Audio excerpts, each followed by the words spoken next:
अगर मजमूई तौर पर अपोजिशन की अब तक की कारकर्दगी देखें, हुकूमत को गिराने के लिए बेशुमार कोशिशें की गई। अब तहरीक अदम एतमाद का एक बार फिर से शोर उठा है, लेकिन उसके लिए पाकिस्तान पीपल्स पार्टी की हिमायत बेहद जरूरी है। पाकिस्तान पीपल्स पार्टी के चेयरमैन बिलावल भुट्टो जरदारी की जानिब से एक लाएअमल फिर से तरतीब दिया गया कि अगर मुश्तरका तौर पर हम कोशिश करें तो तहरीक अदम एतमाद लाई जा सकती है। अब सवाल यह बनता है कि क्या पाकिस्तान पीपल्स पार्टी और पीडीएम फिर से एक होने जा रहे हैं? ये एक होंगे तभी तहरीक अदम एतमाद कामयाब हो सकती है। राना साहब की तरफ बढ़ते हैं। राना साहब, पाकिस्तान पीपल्स पार्टी और पीडीएम का एक होना ये किस हद तक मुतवक्के है, और अगर नहीं होते तो उसकी बुनियादी वजह आपको क्या दिखाई देती? देखें यार सर, एक चीज़ हुसैन में रखिएगा कि आपने पहले जिक्र किया अदम एतमाद, ये एक भी हो जाए तो तहरीक के अदम एतमाद कामयाब नहीं हो सकती। ये बात आप जहन में रखिएगा। एक होने के बावजूद भी पीपल्स पार्टी को मुस्लिम लीग नून पर और मुस्लिम लीग नून को पीपल्स पार्टी पर 1% भी एतबार नहीं है।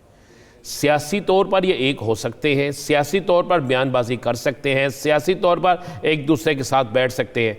ना मुस्लिम लीग नून चाहेगी कि तहरीक अदम एतमाद की कामयाबी में अगर तहरीक अदम एतमाद आती है तो वो कामयाबी पीपल्स पार्टी नून लीग की वजह से नहीं होगी, वो कामयाबी किसी और चीज़ की वजह से होगी, और उसका क्रेडिट किसी सूरत में पीपल्स पार्टी को नून लीग नहीं देना चाहेगी। इसी तरह पीपल्स पार्टी नून लीग को वो क्रेडिट नहीं देना चाहेगी। अब मैं आपको बता दूं, पीडीएम और पीपल्स पार्टी इसके करीब होने के लिए कुछ लोगों ने रवाबत शुरू कराए, कुछ मामला तय होना शुरू हुए, लेकिन ये सारा सिलसिला था सिर्फ और सिर्फ तहरीक अदम एतमाद के हवाले से। लेकिन उसमें शर्त जो थी वो पीपल्स पार्टी ने बड़ी अच्छी शर्त रखी, और उस शर्त के बाद मौलाना साहब तो बैक पे चले गए हैं। वो शर्त यह है कि अगर अदम एतमाद की तहरीक लानी भी है और उसके लिए जद्दोजहद करनी है तो पीपल्स पार्टी को उसमें सबसे नंबर 1 पे रखा जाए।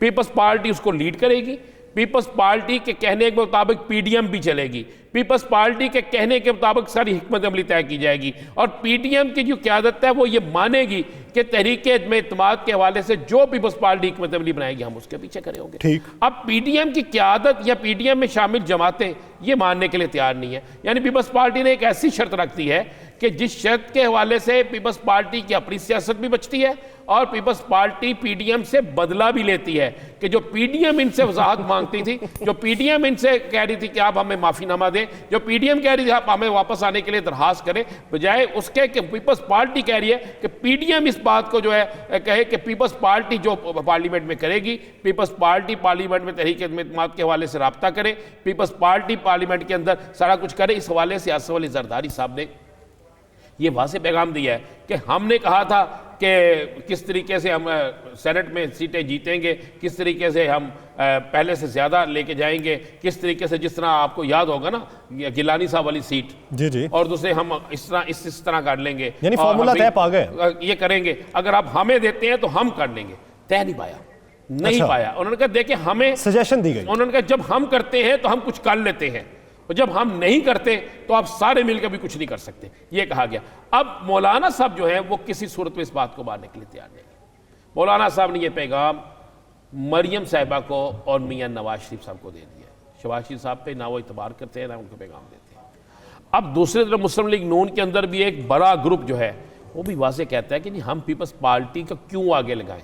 हाँ, बिल शिल और दीगर मामलात पे हम सारे इकट्ठे होकर एहतजाज करें, और उसमें भी इस तरीके से करें कि बराबरी की सतह पे हो और कायद वहाँ पे मियां मोहम्मद शहबाज शरीफ साहब हो। पीपल्स पार्टी यह किसी सूरत चाहती नहीं। वो चाहती है कि अगर अदम एतमाद आनी है तो फिर उसका सेहरा भी इनकिसार हो और उनके सारा क्रेडिट भी इनकिसार हो, और उसी सूरत में हम ये भी पीपल्स पार्टी ने वाज़ेह कह दिया है कि हम अदम एतमाद लाएंगे तो उस सूरत में लाएंगे जब हमें 101% यकीन होगा। 101% यकीन उस वक्त होता है जब किसी तरफ से इन्हें इशारा मिलता है। उन्होंने कहा उसके अलावा हम नहीं लाएंगे। ये ना हो कि हम अदम एतमाद की तहरीक लेकर आए, पता चले जी कदम रहो पीछे देखो कोई भी नहीं है। उन्होंने कहा ये नहीं करेंगे। तो ये मामला इशारा तो शाहिद खान अब्बासी साहब भी दे चुके हैं कि 22 से 23 जो अराकीन असेंबली है वो हमारे साथ है, वो कोई किसी के साथ नहीं है। उनका ये मानना है कि 22 से 23 हमारे साथ हैं, लेकिन एक फोन कॉल पे उनका ज़मीर बैठ जाता है, ज़मीर जागता है हमारे साथ बात करने में, लेकिन बाद में बैठ जाता है।